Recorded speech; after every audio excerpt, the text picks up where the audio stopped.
Welcome to Foreign Correspondence, a podcast that brings you interviews with journalists around the world. I'm Jake Spring, a foreign correspondent with 9 years' experience in Brazil and China. This week, I bring you another podcast first, our first sports journalist. I spoke to Tim Cato, a staff writer covering the Mavericks NBA team in Dallas, Texas. I really can't believe I didn't think to interview a sports journalist earlier. As I tell Tim in the interview, the idea only occurred to me during the pandemic when watching the Last Dance documentary series about Michael Jordan. I saw journalists waiting around in the hall to talk to Jordan and just thought, I wonder what that's like. Tim definitely delivered, and I think you'll come away with a real sense of what it's like to track a team from week to week. Tim is extremely candid about how covering the Mavericks has essentially eradicated his fandom for basketball and most sports. He's just seen too much about how the sausage gets made to still get emotionally invested in who wins and loses. There are larger forces at work. He loves his job in the same way a congressional reporter would. There's a thrill in finding new stories, but do congressional reporters sit and watch C-SPAN for fun when they're not working? I would guess not. Tim has really thought critically about how sports get covered and the all-too-common tropes it falls into. While he's not a foreign correspondent, he also talks about traveling to Slovenia to do a profile of a star player for the Mavericks. It's a brilliant piece of travel and sports journalism, and it was great to hear the story behind the story. Now, before the interview, I have to say we have reached the end of another year. Like last year, I'll be going on hiatus for the month of December as I recharge and look ahead to next season. This has been a really amazing year for the podcast. I published a whopping 24 episodes with journalists on 6 different continents and 15 different countries. Somehow, I really don't know how sometimes, I managed to do it consistently every 2 weeks. Our listenership has really taken off, and you might have seen that a couple months back we hit the 10,000 download mark. I really can't say thank you enough for listening, nor to my guests for agreeing to be on the podcast. I'm excited looking ahead to next year and hopefully can bring you many more journalists in new geographies, mediums, and publications. The next episode will air in January, and I already have an episode recorded, so rest assured that I'll definitely be returning. I have a wish list of countries and a few other things that I'm looking for in interviews, but if there's anything in particular, a person, a type of journalism, a certain country you would really like to hear about on the podcast, please let me know. Email me at foreignpod@gmail.com, find me on Twitter on the account @foreignpod, or leave a comment on facebook.com/foreignpod. I'll also be featuring some of our back catalog on Facebook and Twitter in the weeks to come. Look for that. Thanks again for all the support. So, without further ado, here's my interview with Tim Cato, a staff writer at The Athletic in Dallas, Texas. Thanks so much for coming on the podcast, Tim. I'm glad to be here. I'm glad to have a conversation about journalism, something we don't get as many chances to do in the past 6 months. Yeah, no kidding. So first, if you could set the scene for us, tell us where you are geographically and the physical space around you, what time it is, and a little bit about what the past week or so of work has been like. It's 5:18 here. I'm in downtown Dallas in a studio apartment, loft-style apartment maybe. I'm at a desk that I ordered about 4 months ago, and it came in 2 weeks ago. So very fortunate that the home office rush has finally abated. The last week, things are obviously very different. I cover sports. I have not had the need to go out and report on anything in person. Nothing that I do rises to that level of seriousness, I don't think. It's been a lot of phone calls and phone interviews, and back a couple months ago, Zoom press conferences, although those have not been a thing of the recent weeks. So it's been an adjustment. So if you listened to one before, you'll know we like to find out how you got to where you are today. And we start way, way back at the beginning, which is if you could first tell us where you were born, a little bit about what growing up was like and your family situation, your early school years, and if you started to show an interest in journalism early on. Yeah, I'm a pretty average Texan suburbs kid. My mom was a teacher that quickly became a stay-at-home mom. My dad is in computer engineering of some sort. So journalism was never something I had any familiarity with early on growing up. I think the one thing that really did lend to my career, looking back, was that I was always familiar and active using computers and being online.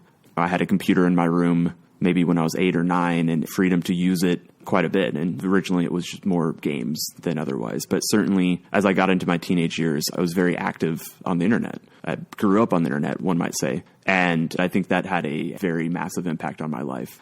I feel like I matured late in life. I didn't really start being self-aware of the world around me until maybe halfway through high school. And I knew then that I liked sports. It was something I paid a lot of attention to, had been pretty important. I'd always been told I was good at writing and even, try to quote unquote write for fun, which I think there's still old Word documents somewhere in a folder that, have like an embarrassing attempt at the Lord of the Rings sequel, written by a 10-year-old version of me. Obviously, I made it all of maybe 15 pages.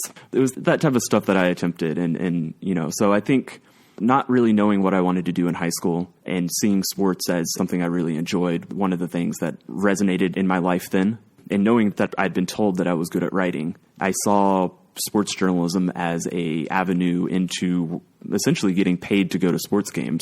And in my 17-year-old brain, I thought that just made perfect sense. So I really chose this major without any understanding of the workings of journalism or truly even what it was. And you said Texas suburbs, but was it in Dallas where you are now, just outside of there? It was Plano, which is a suburb, I think the third or fourth largest suburb in the Dallas area. And then right before high school, between middle school and high school, my dad was transferred down to the Austin suburbs. So I spent 4 years there as well. Cool. And just out of curiosity, were you a Dallas Mavericks fan as a kid? I was.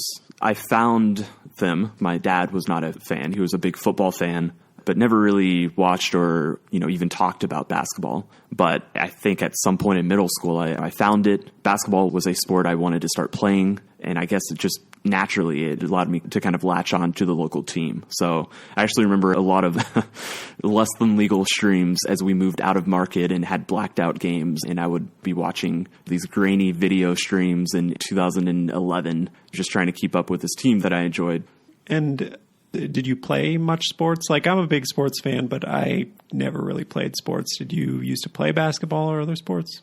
I did. I went to private schools throughout my childhood, all the way up until college. So it wasn't hard to make a team. So I did play on our school teams. I was not particularly good. It was far, far, far from being something that would continue into college other than just out of enjoyment and physical activity, which I did continue to play plenty, but it was an activity more than a pursuit, I guess, if you will. I'm certainly not an athlete. Sure. More than me, though.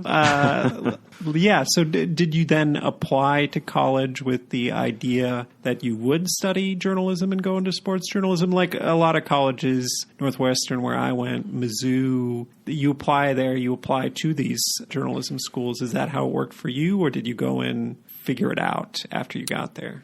I ended up going to the University of North Texas, which is, again, about 45 minutes outside of Dallas in Denton, Texas. There's two driving forces there. The first is that I made an agreement with my parents that I would go to an in-state public university. And the second was that this is really, I guess, the start of my professional career as well. I had started writing online about sports just in message boards, just at the most base level, where I would just comment on forums and say what I thought about the Mavericks. And I think this next step is I latched onto a site called Mavs Moneyball, a blog. I'm just writing for free. It was part of SB Nation, which later became one of the founding sites for Vox Media. But at the time, this was a very tiny thing. I was not getting paid. I was just writing thoughts of a young fan who saw that as being something that he enjoyed. At the time I enjoyed doing as a pastime, that I was doing it in other formats. Why not do it in a slightly more professional manner? But the way to get involved in that was I just emailed whoever was running it at the time. It was not an official thing by any means. But after doing that for, I guess, a year, most of my senior year, I realized that the site had just the amount of professional respect that I could go to the Dallas area and actually go to games as a credentialed media member through this website, through this blog.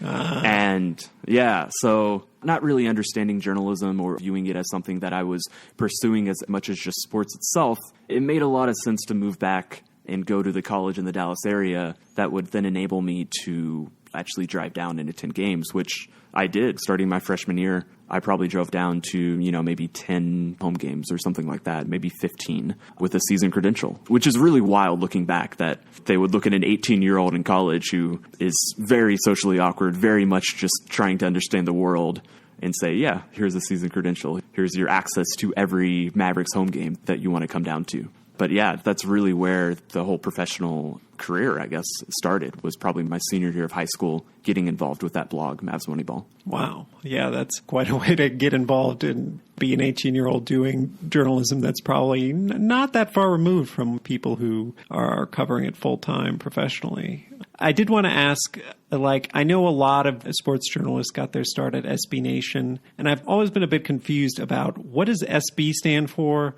What was with all these different blogs? What was it? If you can just describe it a little bit to me. It's a very hard website and blog network to put into context, because I have a lot of feelings on both ends of the spectrum about it, certainly looking back even more so that way. I want to say it started probably 2005. It started as a blog, and then it turned into 30 blogs, and then it turned into more than 200 as they started covering all major teams in all the major sports leagues in North America. So Mavs Moneyball was a cog in this blog network machine, and eventually SB Nation itself, which I believe stands for Sports Blog Nation. So pretty simple there. It's unfortunately not a more fun reveal than that, but SB Nation itself launched a national site, I want to say in 2010, and it really developed into this place for weird internet blog culture. It had a very Deadspin Gawker vibe, maybe without the edge, certainly without quite as much cursing. But it did, really promote the weirdness. The national site, to some degree, leaned on the blogs underneath as maybe almost a feeder system, both to hire full-time employees in some cases and to promote content from these blogs. And the dirty underbelly is that these blogs were largely made up of unpaid contributors. And even the paid contributors, largely the site managers, were making $100, $200 a month. I became Mavs Moneyball site manager as a sophomore in college. And I believe I made $100 with two incentives that were $100 each. And I hit those incentives maybe once every 3 months. So, it wasn't a lot of money for something that I was investing. By my sophomore year, I was investing probably 10 to 20 hours a week in this site, maybe more than that. Sometimes when you count games that I drove to and the hour that I drove down and back up. When you really do the math, I was certainly making a very small amount, and I was working with these unpaid contributors that were doing this just because they were passionate and just because they cared and wanted an outlet, wanted a voice. So there's a lot of issues with the way the labor was solicited from these blog networks, and knowing that a large portion of the ad revenue that Vox Media, even after launching verticals like Vox, the namesake, and The Verge was around during then, and Recode was acquired at a later point.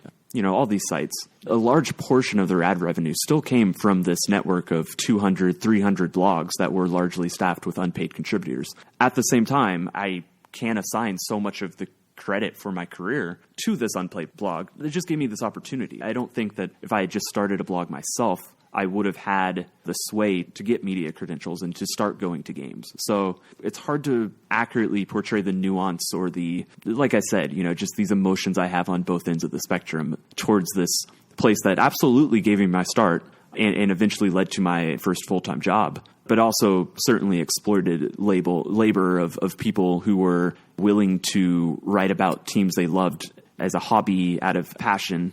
Certainly, some of it is more defensible than others. The 45-year-old who just wants an outlet is different than the 20-year-old who is being asked and encouraged to work more and more hours each week with hopes of a full-time job, with hopes to break into the industry. So that's the complex SB Nation history, and I feel like I'm just brushing the surface. But it was a very strange, interesting place and very befitting of what the internet was from probably 2010 to 2015. Yeah, that's super interesting. And what were you studying in school at the same time? I went for journalism. I did. I was in the journalism program. As others have said, I think on this podcast from the episodes I've listened, I don't think I learned too much from the classes themselves. But I did start at the student newspaper my very first semester, actually, and was very fortunate. By my second semester, I was a paid writer on the sports staff. The following semester, I was the sports editor. Again, it does show you how bare bones this journalism program was, that as my third semester as a 19-year-old, I was an editor. I say that everything I learned about journalism in college came through managing that blog and at the student newspaper itself. So I ended up doing 5 semesters. And at that time, I had started freelancing for the local paper covering high school football. I had an internship at the Dallas Morning News.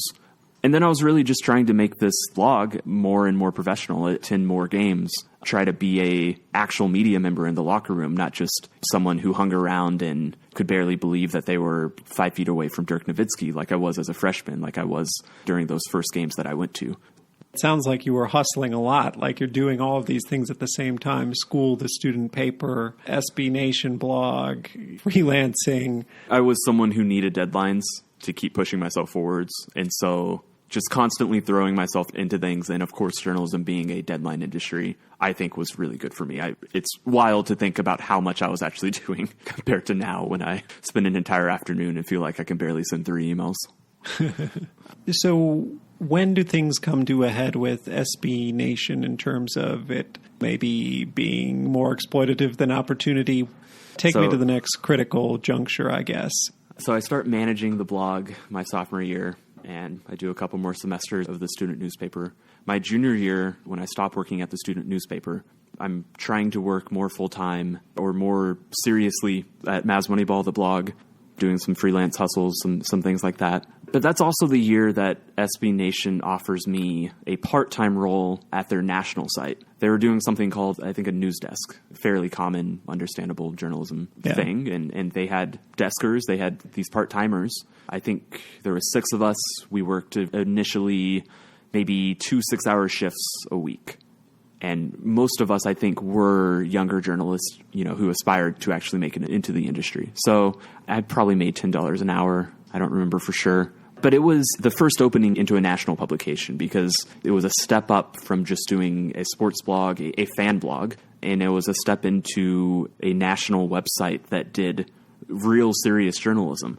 I wasn't doing that so much. I was writing about injuries and doing recaps that we'd publish the next morning with special headlines that were supposed to generate the most Google search traffic. But it was a job. It was an actual job and an actual journalism institution, I suppose, that actually had sway with their name.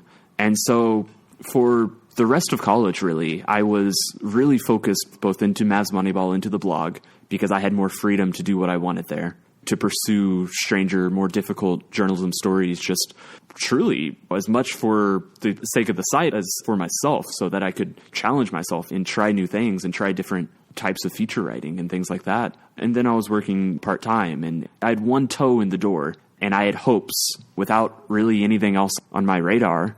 So much of what I had done up to that point was online, internet focused, that it was very hard to conceive of, me going the traditional route where, I got involved with a small newspaper that led to a mid-sized newspaper that led to a large newspaper. That route had, first of all, mostly disappeared. I graduated in December of 2015. So back then, that route was disappearing, and all these strange, unique internet pathways were appearing. And I saw SB Nation as my chance to do that. And so when I did graduate December 15, they told me they liked me. They told me at some point in the future they'd love to bring me on full time. And so 11 months later, the following November 2016, almost a full year after I graduated, they actually finally morphed this part-time role as a news desk person into a full-time role. And that's my first full-time journalism gig.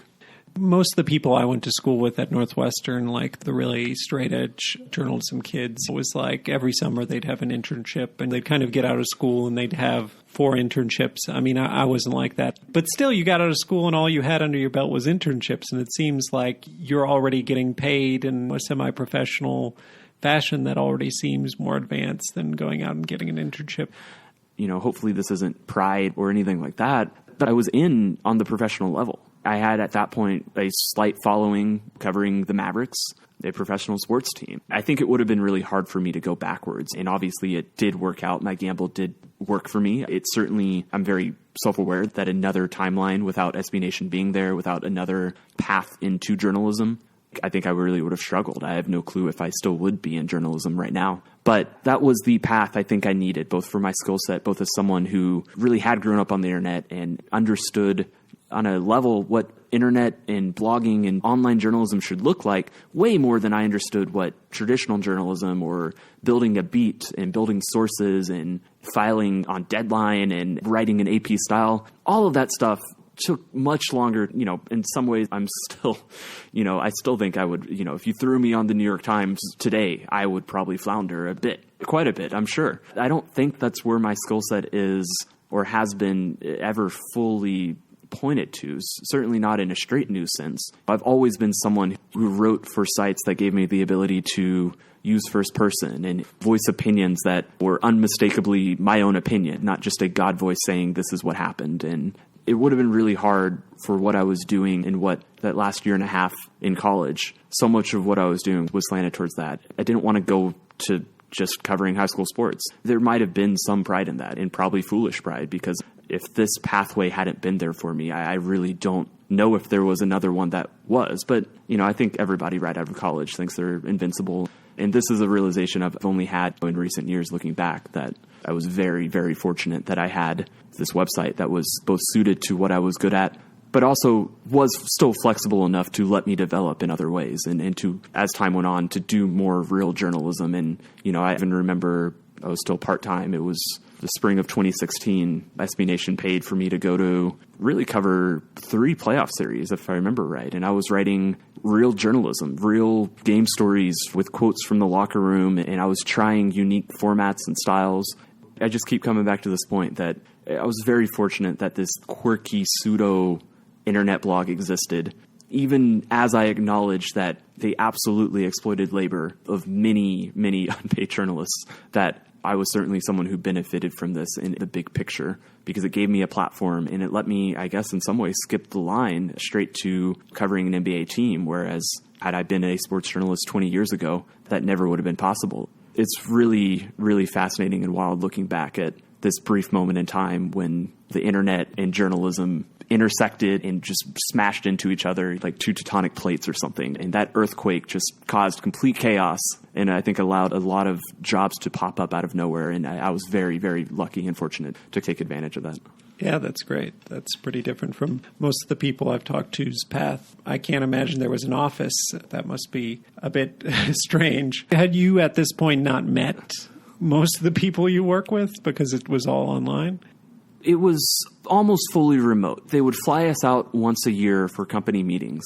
I guess the one thing I should bring up here is that the way that NBA media typically gets to know each other is every year in early July in Las Vegas, where they hold a summer league with all 30 teams, and everybody's out there. So the one fortunate thing is I started going to that probably in 2015. I started paying my own way out there, and it allowed me to meet a lot of people, including the person, Mike Prada, who eventually became my editor, including other people at SB Nation. Again, I was affiliated with them. It was long before they promised me the full-time job, which I think actually did happen in Vegas in 2016, although it took a few more months for it to actually go through. But I remember going out to these Vegas chances where the basketball on the court the stakes are nothing. It doesn't matter what actually happens, but it's a chance for everybody to kind of collect in one place in just this massive conference of water cooler talk. And I was fortunate to meet a lot of people out there when I was still in college and then just out of college. And yeah, just then take us to what the next major event was. For, those 3 or 4 or 5 years, SB Nation was truly a great sports site. It really stopped getting the funding and the care that it needed from Vox Media, and I think as of today is just about dead. Maybe employees, 10 full-time employees now, way down from the 60 or 70 that we must have had in the middle of the 2010s. So I was probably a year and a half into this full-time job at SB Nation when I first heard of The Athletic. It started very small. I think the first city site launched in early 2017. And it was a fairly simple model. It was a model we talked about, me and other sports journalists, me and other coworkers at SB Nation talked about. What if somebody tried a paywall, said, we're not doing ads. Ads is a bullshit model that does not lead to sustainable journalism. Let's do a paywall system. Let's hire the best people and let's see if we can get people to fund real journalism, and only quality journalism, without needing to publish constant things for Google search traffic and for Facebook ad clicks and things like that. What if we did that? And so The Athletic did it starting, as I said, I think the start of 2017 was when they launched. And it was one city and maybe very quickly thereafter 2 cities, Toronto and Cleveland. And it expanded to Chicago, and I think Detroit might have been in there. And then it just started moving fairly rapidly. So it was absolutely a place we talked about a lot. Anytime I talked to sports journalists, anytime I talked to people in the media workroom at the American Airlines Center while covering a Mavericks game, there was people maybe closer to my age who were invested in the success of an outlet like this. We did talk about it. And I remember even asking, I saw the inevitable rise and expansion of The Athletic. I saw how they started expanding. I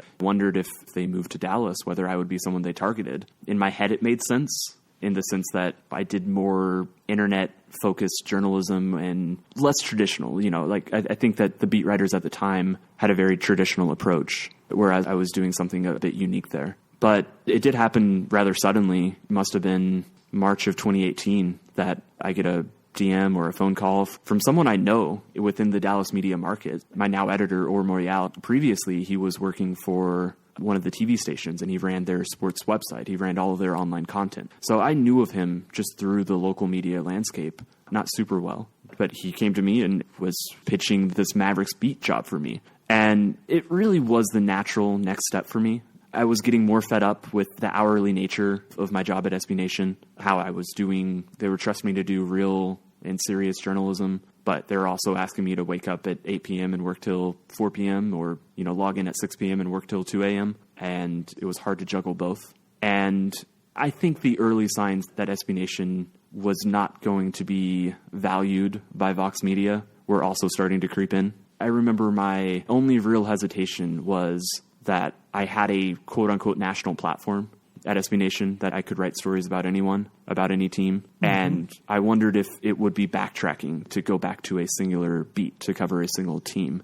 It was a silly concern. I had never actually been on a beat, and very quickly the Mavericks became a very good beat to be on. But yeah, it was a natural step. It is interesting. It does feel like everything in my professional life has gone one to the next with almost very little say in the matter for me. When The Athletic came calling, I had thought about it a lot. I had said, is this the next step in my career? And part of me was resistant, but I did really know that it was a step I needed to take, that it was a step towards real, actual journalism, and fully that with a travel budget, with the ability to do more complex and nuanced stories. So yeah, I said yes. It wasn't that hard. It was made much easier when Vox Media declined to even attempt to match the salaries, not even halfway. So that is how The Athletic came calling. So it was only recently that I realized that I hadn't had any sports journalists on the show, and I should really get somebody to come on. And what precipitated it was I was watching The Last Dance, the Michael Jordan documentary, whatever, 8-10 parts, I can't remember. But during the pandemic, it came out, and I was looking at these journalists always standing outside the locker room, always interviewing him, and I was like, I wonder what that's like. I should be talking to somebody about that. So I don't know. I guess I do wonder, what the day-to-day is like outside the pandemic. Are you the type of guy who's spent hours standing outside in a hallway waiting to jump some star? Is it very casual? What is that experience like of reporting on locker rooms and reporting in and around the games? That's a great topic, and especially for this podcast. It's weird. It's a very strange dynamic. We have access catered to us as sports journalists, which is relatively unique. Certainly White House correspondents have their assigned press conferences and their briefings.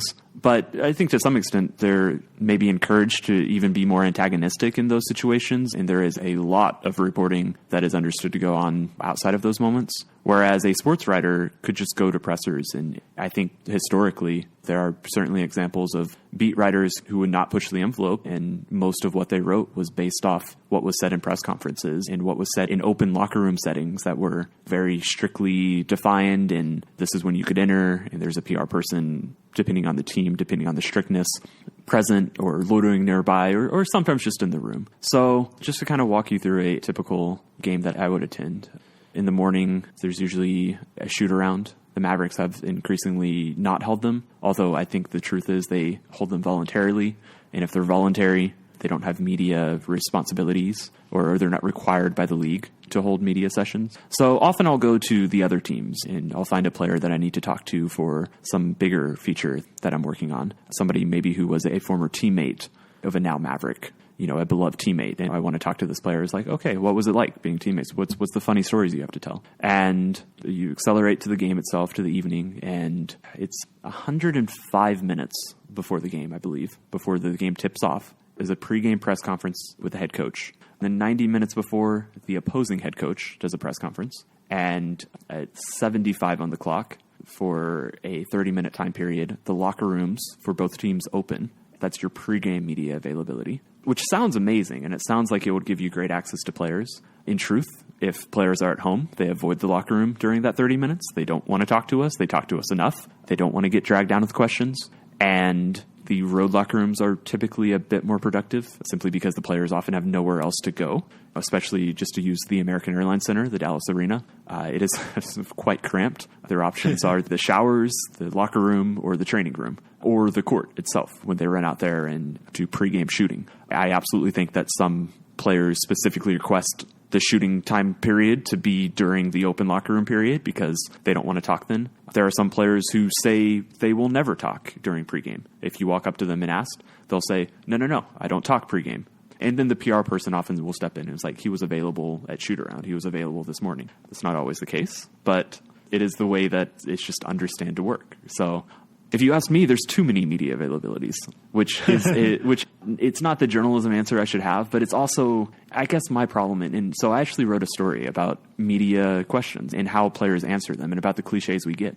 And I just find so many of the questions that are actually asked to be repetitive and just not insightful. And a lot of them are meant to be very single focused. A lot of people are looking for a soundbite to play on their radio show in their news ticker or to show on air to describe this player talking about this game that he was just in. But I want to look up the story. Hang on.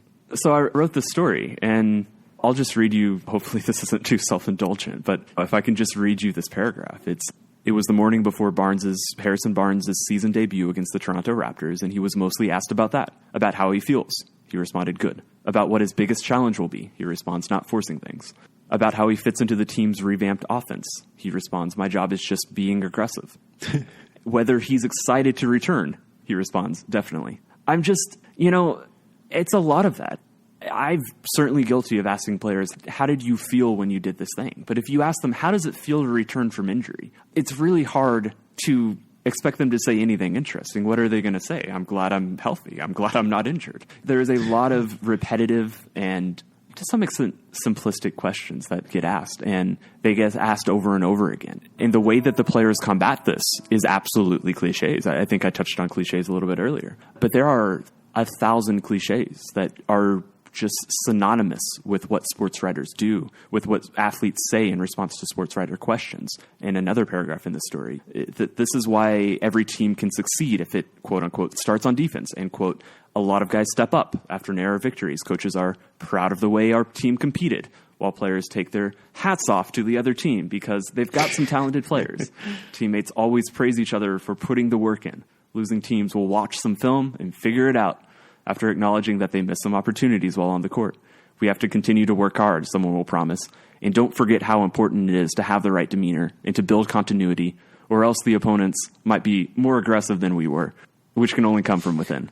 I swear I hear this stuff, and I'm really glad. That was one of the most therapeutic stories to write, because I hear these same combinations of words repeated over and over again. And I want to be clear that I'm not necessarily faulting all journalists. I'm not faulting the players. I'm not really faulting anyone. The way that the sports narrative industry is driven is it's driven on constant new content, and you need a new quote from players. And inevitably, when to some extent the players view a game, even a losing game, as a night at the office, and they can't get too bummed, they can't get too down on themselves just because they had one bad result. Whereas there are these passionate fans who are hanging on every result. They're hanging on who wins and who loses. I do think that fans and players and media all have unique perspectives on what they're looking for from these interviews. But as I said, I don't use a lot of game quotes because the game quotes are always the same. And when somebody actually says something interesting, oftentimes they say it in a rambly way, and I'm like, I can paraphrase this. I have the freedom to do that. I think that is the freedom that we've had at The Athletic. And I guess the other thing I should mention in here is that players saying the wrong thing will so quickly get them in this public spotlight. And I know that there are players, I've seen it happen, where they were incredibly open and they're incredibly engaging. And their interviews, post-game scrums, as we call them, where you just kind of huddle around them in a locker room, were engaging. And then they get in a news headline and they get in this sports media narrative for 24 hours or 48 hours. They get on all the ESPN talk shows over something they said that was innocent or taken out of context, or even maybe the quote was a little bit strong, but it gets blown up into a thing. And all of a sudden, they're getting asked more questions about an answer they gave. And then they're getting questions about the media narrative that has been built around this answer they gave. And all of a sudden, it might be 3 or 4 or 5 days until this all subsides. And I think a lot of players enjoy being asked interesting questions, especially that they've never heard before. But it just happens, especially in the settings that are provided to us by public relations. And again, it's not public relations' fault by any means. But the settings were provided, these scripted settings, outside of asking a coach, why did you make the decision? What was actually supposed to happen? There are specific bits of information that are very important to glean. But just asking a player, how do you feel after this loss, after every loss, is not going to get you a better result the 5th time it's asked. And often it's a 5th different reporter. But it's the same wording and the same terminology in the same situation. And these players are backed into a corner where they have nothing else to say except throw some cliches out there and nod their heads.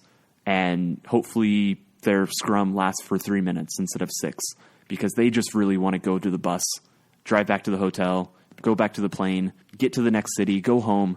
It's the last thing they want to do is just regurgitate, describe to people how bad it was that they had a bad day at the office. So I do have a lot of human feelings towards the players and what we asked of them.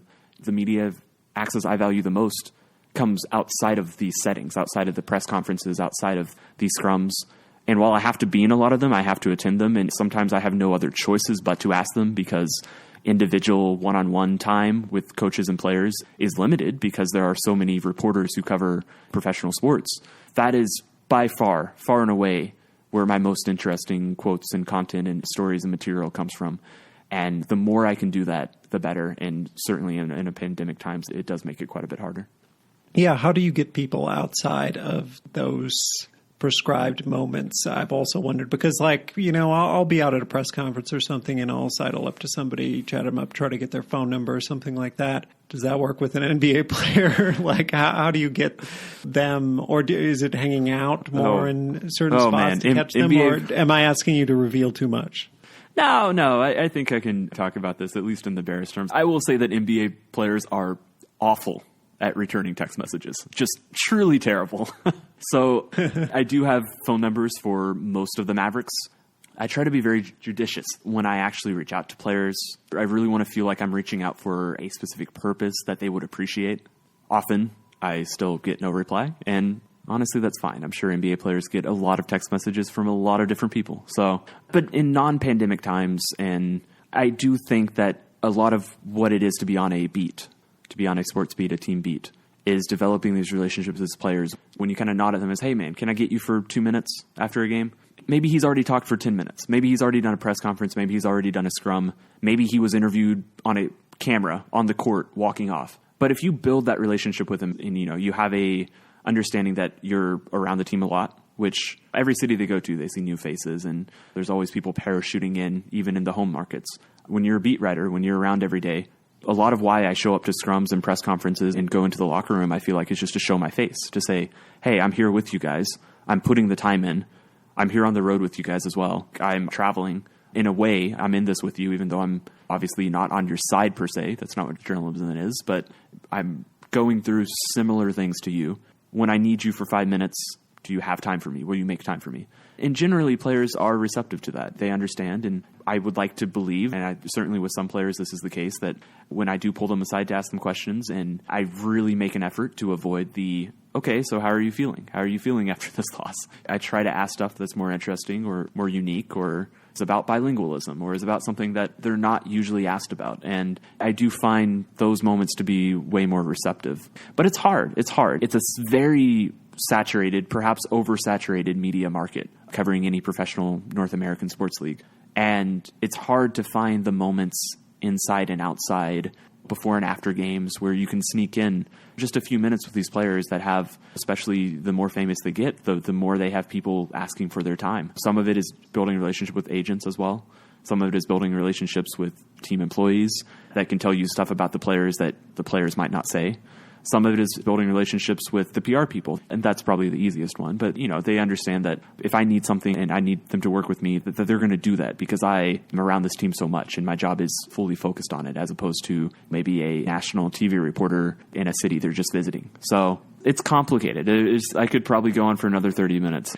I mean, one thing I do wonder about sports journalists is, for me, going to a sports game, watching a sports game, it's a time to check out. It's a time to focus on something that, in the grand scheme of life, does it matter who wins a sports game? No, it's exciting for that individual moment and a way to relax.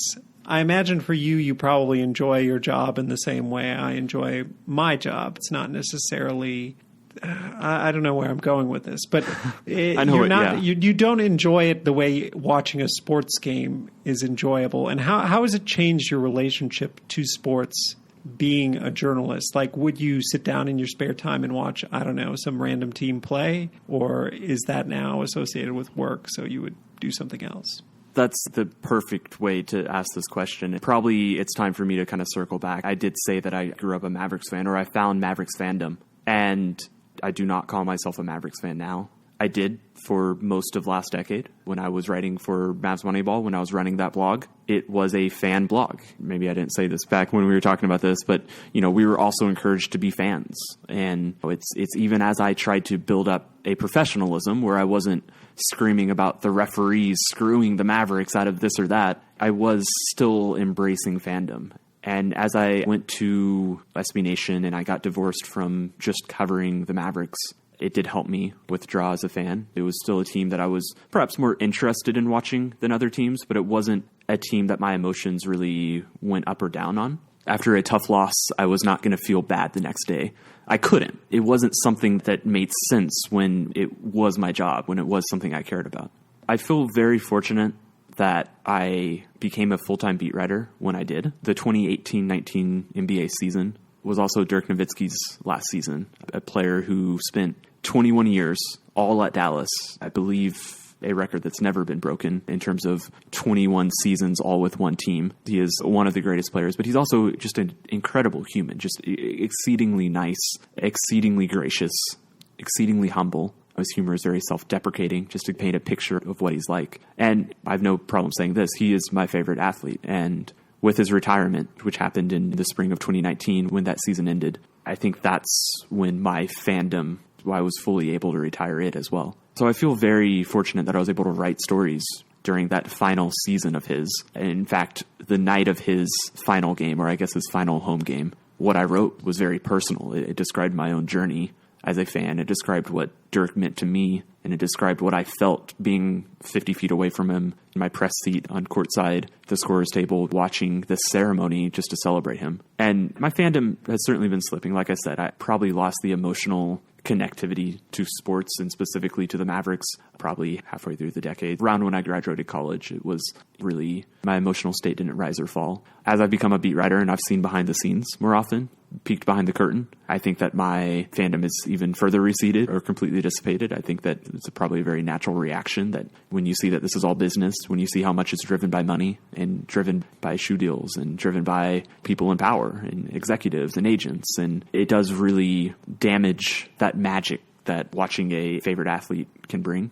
So yeah, I do feel much more like I'm certainly not a fan. There are still times where I can turn on basketball games and enjoy them. But certainly attending a Mavericks game is a very different experience for me. It's not a chore, but it's not a choice I'm making. It is a job. It's me showing up and analyzing what I see. And I don't feel checked into every single moment of every single game. If, I zone out for a quarter, it's not the end of the world. There's a lot of quarters. There's a lot of plays. There's a lot of minutes in an NBA season. So it has absolutely changed and warped my perception in a lot of different ways. And I do wonder what will happen in 10 years when I'm not full-time covering a sports league, a sports team. I am curious if it comes back a little bit. I think I'll always probably be more rational than I was as a kid. The emotional ups and downs that drove me into sports journalism as it happens, I don't know if those were ever fully returned. I think I know too much. I think I know too much about, how the bacon is made. And it's one of those situations where it's hard not to see some things happen very cynically.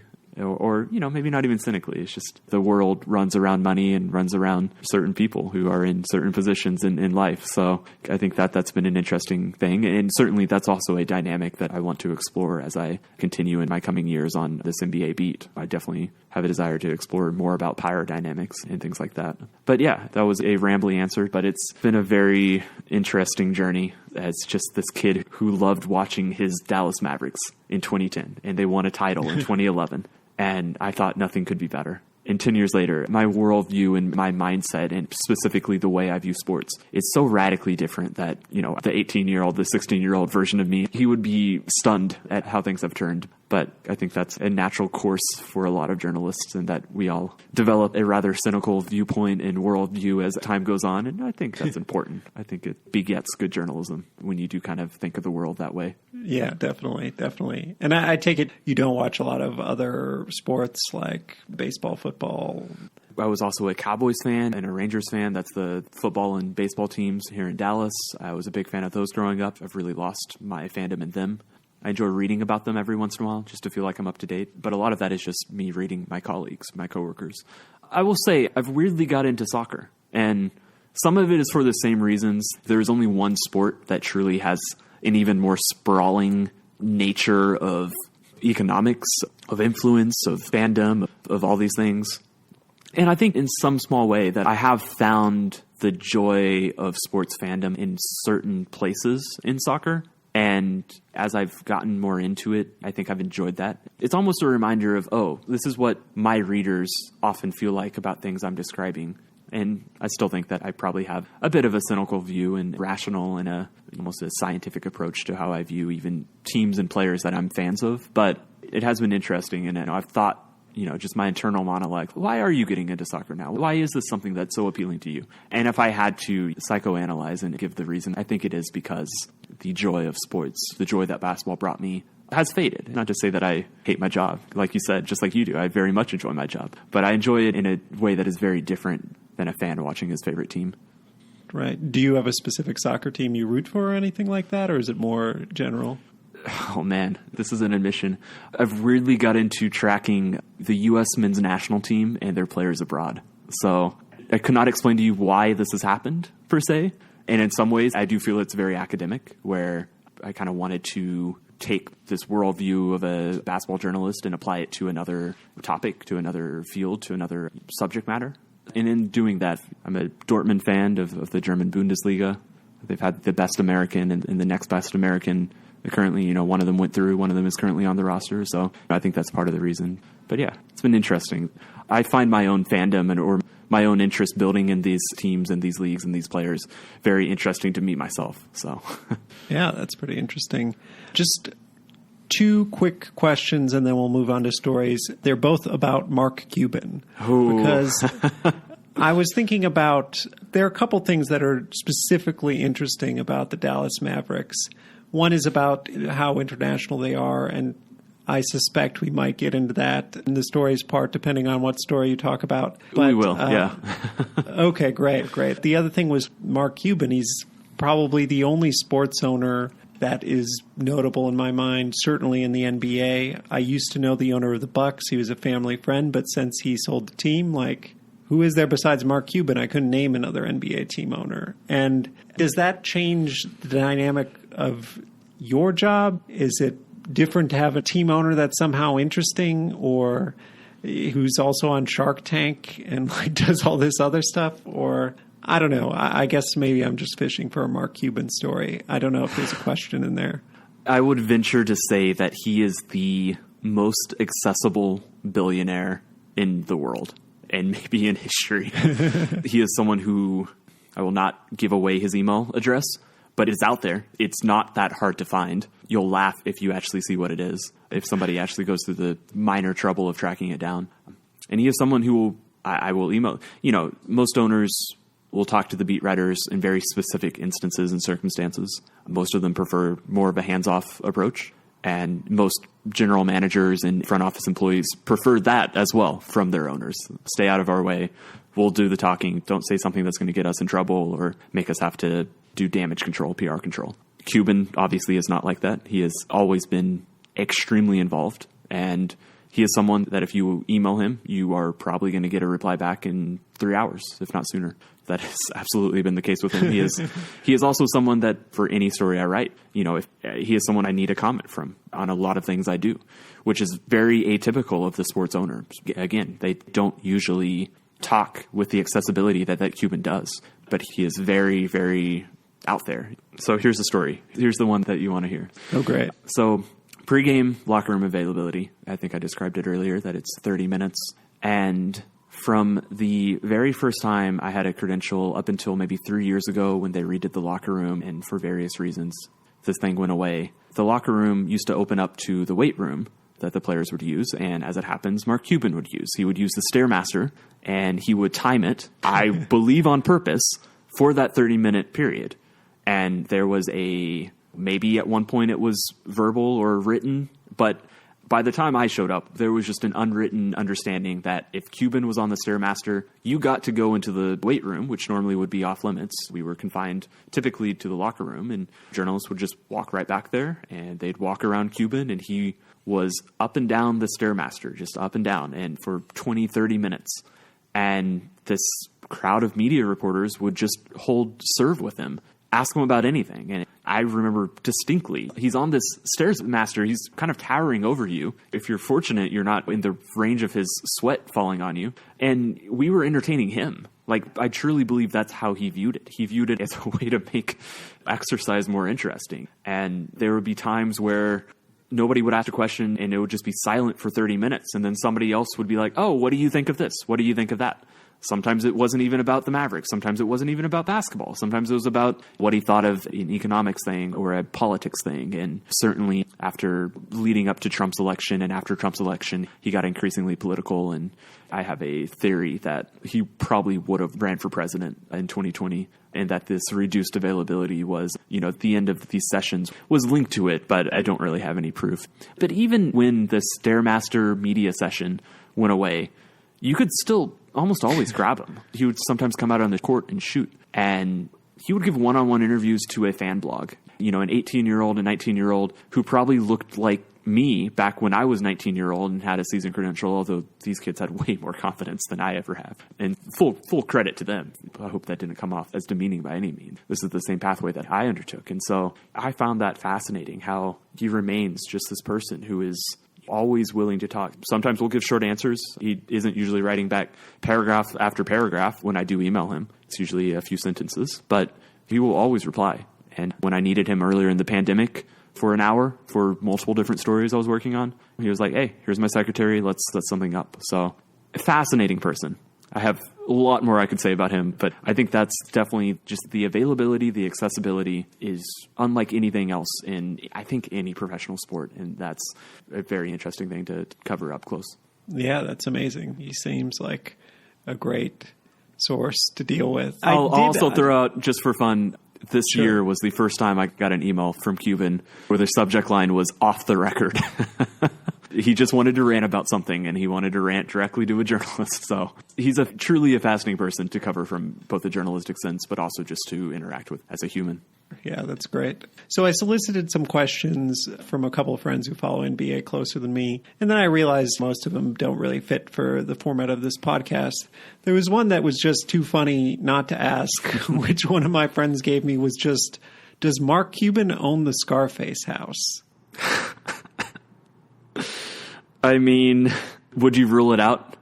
Actually, no. If he did, he would talk about it quite a bit. And Trust me. As described, we talked to him a lot. I'm sure he would brag about it. My guess is no. Cool. Yeah, I think it came from some kind of sketchy Wikipedia article. But I guess let's forge on to the story section. So the first question I usually ask is if there's a story that got away, a story that you always wanted to do, but you weren't able to pull it off in the end. Does anything come to mind? I would say several come to mind. Usually instances where I tried to be too ambitious, where I wanted to turn something that could have been more simple into the definitive feature and look into the specific circumstance or something. I don't know if there's a specific example that's so interesting that I need to bring it up. The one thing I would mention, and we mentioned it a little bit earlier, is there are a lot about the power dynamics within the NBA, the people who actually cause things to happen, that I would love to write about and that I hear people talk about in off the record side conversations.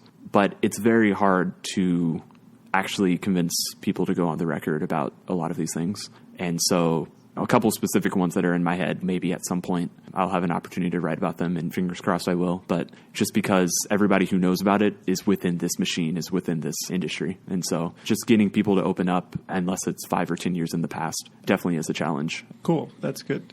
No need to pull out a specific thing. So if you could then pick a story you're proud of, tell me a little bit about what the story was about, and then just the process of reporting and writing it start to finish. Yeah, I went to Slovenia. Luka Dončić, the soon-to-be next face of the NBA, somehow ended up in Dallas. Actually, about a month after I took the job. So I did not know that I was latching myself onto a team that would very quickly, and maybe even more so in the coming years, become one of the biggest storylines in the league. When I joined The Athletic, it was a place I wanted to join for reasons even outside of that. So I've been fortunate at this team's rise. And the biggest reason behind that is this kid, Luka Dončić, who is 21 and already being awarded as a top 5 player in the league, which is just meteoric and incredible and ridiculous and, all the adjectives. And so I went to Slovenia, and that's his home country. It's a 2 million. It's Eastern, Central European, but was former Yugoslav. And I went there knowing that I was going to write a story that probably didn't include a Luka Dončić interview for a lot of reasons. I knew that it would be difficult to get him. He is not a person who enjoys doing media, and his agent and the Mavericks PR and just everybody around him respect that, and thus very much limit how much he actually speaks or how much they assign him out. But I looked at Slovenia, and I looked at a country of 2 million, and I thought, I don't need him to write a story about what he means to this country. That's a story I can write if I go over there. And so somehow I talked my editors into it. I had never even been to Europe. I've listened to one previous podcast with the New York Times visual director, or I forget his title, but yeah, director of cinematography. Yeah, he's describing how he's lived 50 different places, and literally the first times I was ever out of the country were because of The Athletic, which sent me to Toronto and Mexico City and Slovenia. I'm this kid without even knowledge of what it's like to be on a plane for 15 hours and to connect through Istanbul and all this stuff. But I would like to think I pulled it off. I went over there. It was, as I said, I did talk to people from his childhood about what he was like, about how he grew up. But I think the overarching narrative of the story that I really wanted to describe and present is this country of 2 million understands its place in the world. It understands that its way to get its existence out into the world is through its athletes. And because it is one of the richer countries in that region, it has actually been quite successful and had a lot of successful athletes, but perhaps none more than Luka Dončić. This is definitely very quickly becoming their most famous individual. I think he still probably needs a couple of years before he passes Melania Trump, but I'm sure he will. I am confident he will very quickly do that. And most people I talked to in Slovenia would like that to happen. So that was the story I wrote. I'd never been to Europe in any capacity, certainly not for a story. So it was as bold of something I've attempted before, and overwhelming at times, certainly. I'm fortunate to have 2 very good editors in Or Moyal and Mike Palucci, my 2 local editors who are based in Dallas, who helped me throughout this entire process. That was the story that I think is thus far the one that most stands out to me, both for the experience itself, but also hopefully what came of it. So I started to read it. I haven't finished it yet. And I really liked it. I liked how it was also a kind of great piece of travelogue, travel journalism, where you kind of tell the story as it happens. And I feel like I'm on the trip with you going to Slovenia because you kind of tell it that way. And I thought that was great. And I was curious if you had been out of the country much, because I've only really done parachute journalism maybe once. I showed up to China on a lark, but then I stayed there for years. I went to Myanmar for like 9 days and just kind of figured it out, wrote some stories. That's the only time I've done it. And it is kind of a weird, disorienting experience going in completely cold, basically, when you try to plan as much as you can. And just reading the piece, I wasn't quite so sure. How much stuff did you have planned going in? Did you try to plan it down to like, I'm going to go from this interview to this interview to this interview? Or was it as, it kind of feels loose and fun in the story. And I just wonder if it was actually that way or if it was more planned. It was planned. There were some interviews that materialized in Slovenia. There were some that I had started talking to people before I went, but didn't finalize things with them until I made it over there. Honestly, if I had to do it again, I would plan even more, which I agree. I was definitely aiming for something that felt casual and didn't feel like I was just going stop to stop while accompanied by tour guides. And I don't think it was, but it's intimidating to just parachute somewhere, like you said, and say, all right, I am now telling the story of what this place is. And this is my experiences of a place that I've been in for 5 days. I got, I think, 4.5 days in Slovenia. And that's obviously not enough to really, truly understand a place. And at the same time, I had to share those to some degree. And so I tried to stick to things that were also communicated to me by people I talked to and people I interviewed. And I guess the one and the first Slovenian I brought up and the first anecdote in the story was a Slovenian I befriended because he sat next to me on the plane. And I think that did set a good tone for the story, that I was immediately able to bring in somebody totally unplanned. And in the story, I told this guy, oh yeah, I'm meeting this person and this person the following day in Slovenia, in the capital, in Ljubljana.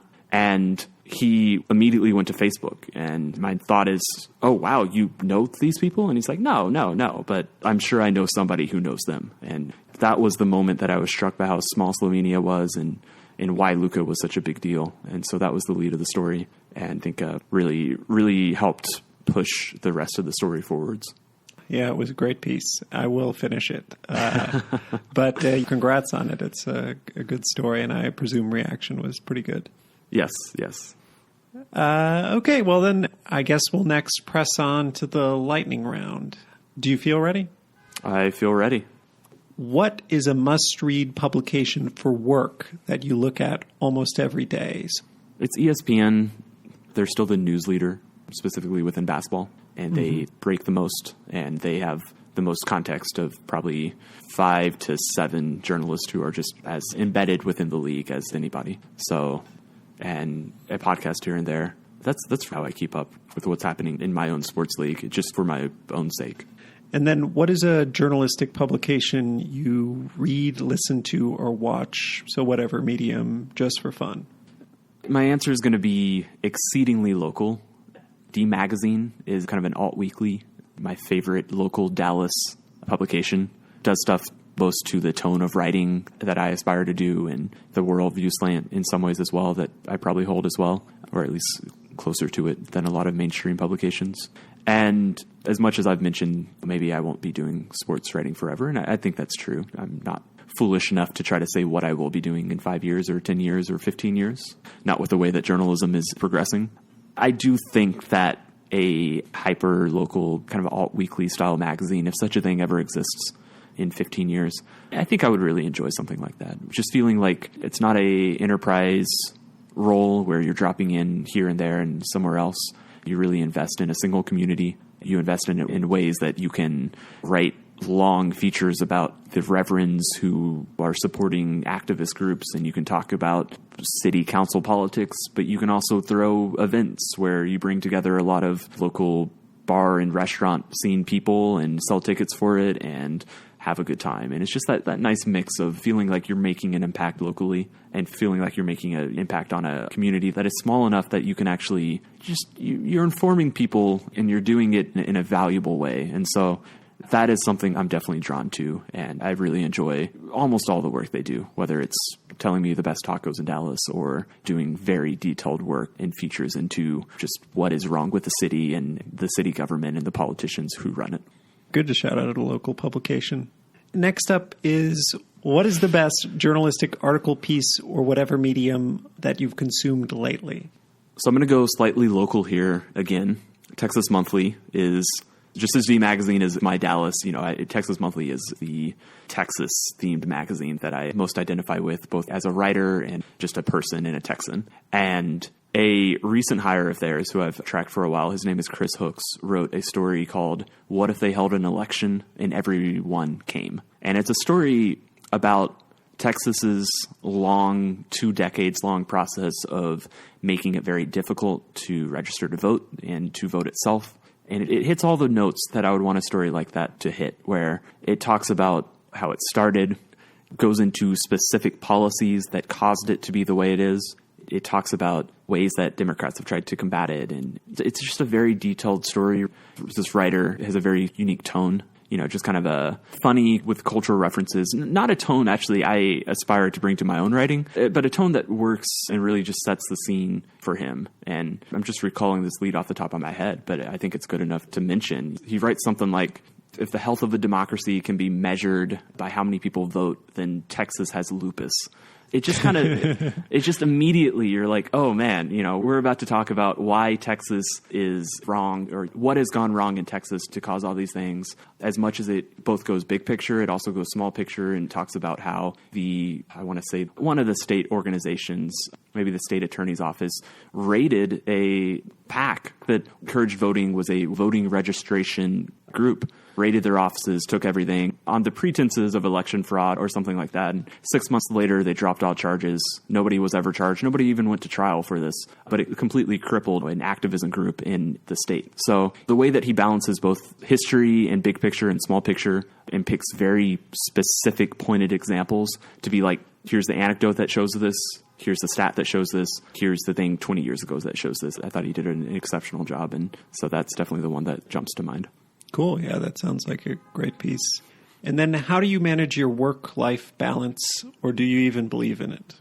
I mean, to some extent, we're journalists. We know we don't have that. I've tried to be better at keeping a 9-to-5, loosely a 9-to-5. I love that I have the freedom, but if I can start working, it's not usually by 9, but by 10, by 10:30. And if I can be wrapping up by 5 or 5:30, I just think that it helps me build healthier and more consistent and productive routines. It's not always possible. Obviously, the job that I cover often has sports games, and those start at 6 or 7 or 8, and I'm writing into the evening. So on days like that, especially on weekdays where that happens, I try to let myself have more of a weekend-style day before I work the entire evening.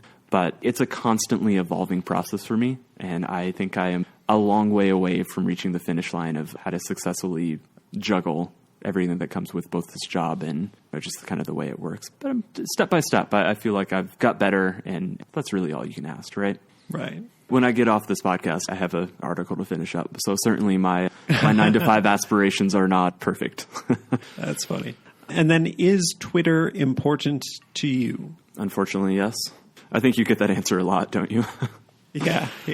I have maybe 5 accounts on text alerts, and those are the main newsbreakers in the league. And while theoretically I will find out from an editor or a Slack notification or something if something were to happen, it's really my job to be instantly available if something happens, newsy, breaking news happens that affects my team directly. And I can reliably count on these 4 or 5 accounts that I have on text notifications to, if something of such importance that I would need to be on call and available, then I suspect that news is going to filter through one of their feeds and thus my phone. And then if you had to trade places with one journalist, living or dead, and you would have their career, who would it be? I cannot do one. I don't think there's a single person who most personifies what I'm looking for or what I would hope to be, partially because I think that I would love my career as it proceeds to contain lots of different pursuits and interests and things like that. But just maybe 2 people that come to mind. Jane Meyer at The New Yorker does some of the best and most important, most damning journalism I've ever seen. Her book, Dark Money, about the Koch brothers and the money they funneled into politics was wild. And just the kind of like I was saying before, the way that she jumped between anecdote and stats and big picture perspectives and overviews of what was happening to really argue successfully what was actually happening was incredible. Baxter Holmes at ESPN, basically, as I understand his job, which maybe he would push back and say it's a little more complicated. I'm sure he would. But the way I understand his job is he just kind of floats around doing like 4 to 6 huge feature stories a year, mostly about the NBA. He's allowed to choose whatever he wants and maybe has as much time as he wants to just really run wild. And often it's about wine or coffee or the dinners that Greg Popovich, the Spurs head coach, would take his players to, and how Popovich demanded that it was only 6 people at a dinner because 6 people is the ideal conversation limit. That quote, that anecdote still sticks in my head from a story he published 2 years ago. So he seems like he has a whole lot of fun. And then maybe Sam Anderson, who's at New York Times Magazine, incredible writer. I read a book of his, Boomtown, which was about basketball and was about the Oklahoma City basketball team, but also almost using them as a tool to explore this truly batshit insane history of Oklahoma, the state. And he's just an incredible writer and reporter just based off how much work he put into this book, Boomtown. Really blew me away. It might seem like a sports book. It's really not. I think every single person who cares anything about American history would definitely enjoy it. Cool. Those are all 3 good shout outs. And then what do you bring to the table that makes you a good journalist? Some people on Twitter would say not a lot. That's one fun thing about that medium. No, I kid. I've always been a writer first and a reporter second. A lot of times writing has covered over my reporting deficits, so that's definitely something I've tried to balance out. But I have many, many more steps I want to go as a writer. If I had to say one thing, I would like to think that I think very out of the box about story ideas, and I'm always trying to really examine, all right, this thing is associated loosely with sports, with basketball, with my beat. Is there a story there? And I try to do that as much as possible. And in doing that, I've written some of my favorite stories whatsoever. And there's a lot of examples, but just to bring it back to the one mentioned previously, the one about media questions, I'm proud to realize that there was a full story there, and there was. It's a story I really like writing, but it's also a story that was so ingrained in my day-to-day life, my day-to-day job as a beat reporter, in everybody's life. Anybody could have written it. And fortunately, I really stepped back, and I try to do it. It's a conscious, active effort to step back and say, what am I overlooking that's right in front of me? And that was just one example of something that I think was staring me right in the face and turned out to be fascinating in a lot of ways. Hopefully just the self-awareness and the self-consciousness of both the environments I'm in and just me as a writer is really, I think, the thing that I am most proud of and most try to bring to everything I do. And then what is one thing you wish you could travel back in time and tell your younger self? I hate to be yet another journalist who says this, but I might tell my younger self not to go to journalism school. I don't regret doing it per se. But I think, as we mentioned way back when we were talking about my biography, it wasn't something that I ever felt that engaged with or creatively stimulated by. That maybe being an English major, maybe majoring in something that I could learn and then take into journalism as I learned how to do journalism through the student newspaper and all the other extracurricular jobs and outlets that I was working for at the time. I do wonder if that might have been the smarter choice. It's not something that I dwell on too much now. I think journalism school was fine for what it was, and I very much understand the difference between slander and libel. But but I would say that overall, everything I learned in journalism was outside of the classroom. And I don't know if that's a failing of journalism classes or just a inherent factor of the industry itself. But maybe if I had one thing to go back and say, it would be that. And then what is one thing that most people don't know about you? I think one thing I've realized about myself is that I've always had ADD or some ADD tendencies that I think I talked earlier about needing deadlines to really push me forwards. I think in some ways, out of all the fortunate things that happened to me to end up in journalism today, fortunately I ended up in an industry with deadlines because that was always something that I was always the person working right up to the end of them. So I finally decided to try some mild medication for that type of stuff. And I think that's it's just interesting looking back at 7 years, been longer than that, and how I managed a fairly common mental block, or however you would like to define it, and still ended up where I am. So that's probably a thing that is not well known by anyone who isn't in the close circle, although certainly as I'm sharing it on a podcast, not something I mind sharing at all. Yeah, that's great that you figured that out after 7 years is quite a while, but... It's still figuring it out in some ways, I would say, but certainly I think as I turn 27 this year, it's a way more complete understanding of how to cope with things like that than I probably ever had. Cool, that's great. What is your favorite film, book, TV, or other media property about journalists, and why?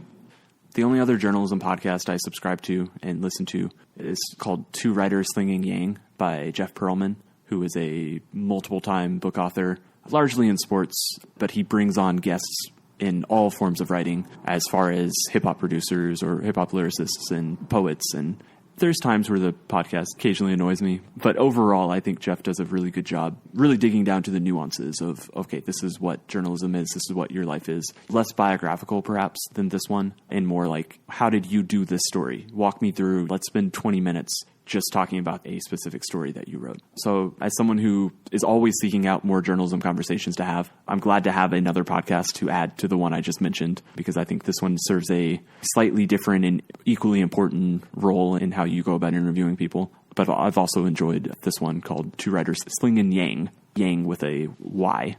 Don't ask me how he came up with that title. I guess that's Sling New York talk. And Yang? Slinging with a... Slinging Yang. Yeah, okay. Slinging Yang. Gotcha. I suppose that, he's like a 45. I hope he never listens to this and I didn't butcher that. But I'd say he's like a 42, 45-year-old. Perhaps this is some vernacular that just never reached it to me. But he's definitely an established and interesting journalist. And I think that the micro focus that he has on writing methods is pretty interesting with that podcast of his. Cool. Yeah, I've not heard of it. I'll look it up. And then the last question is, qualifications aside, if you couldn't be a journalist, what job would you do? Dude, I have no clue. I mean, qualifications aside, so you could be a basketball player. This is always the example I give. See, now that I've seen behind the picture, now that I see how many awful media questions they have to endure, I'm not sure I'd want to be. Now that I see how athletes have to deal with fame, I truly don't know if I would want that. So much of the industry I'm in now is something, as described, that I just bumbled into, that I really have never put a lot of time into thinking about what else I could do. Before I decided on sports journalism, I kind of thought, okay, maybe I'll be a computer engineer like my dad. But that was my only connection to it. It wasn't ever something I really enjoyed. So maybe something slightly more creative, even graphically. I spent one semester designing our student newspaper, and I really enjoyed that. And I've never really pursued that. It's not something I really kept up with, and I have no clue if I'd be good or not. But qualifications aside, I think I'd like something graphic design related. I think that'd be fun. Cool. That's a good answer. So yeah, that's all of the questions. I'll just end by saying thanks so much for coming on the podcast. So glad to do this. I enjoyed it as much as you did. That's our show. Thanks for listening to my conversation with Tim Cato, a staff writer for The Athletic, based in Dallas, Texas. I'll post links to some of Tim's work and other things we talked about in the podcast description and also on our show page, foreignpod.podbean.com. If you like the show, please subscribe to it in Apple Podcasts, Stitcher, Spotify, YouTube, or wherever you get your podcasts, and give it a rating. Beyond that, it would be a huge help if you also write out a positive review saying what you like about the show. It helps get the podcast more attention. Follow or tweet at me on Twitter at @foreignpod. On Facebook, our page is facebook.com/foreignpod. Above all, if you know someone who might like the podcast, please recommend it to them. The show is produced and edited by me.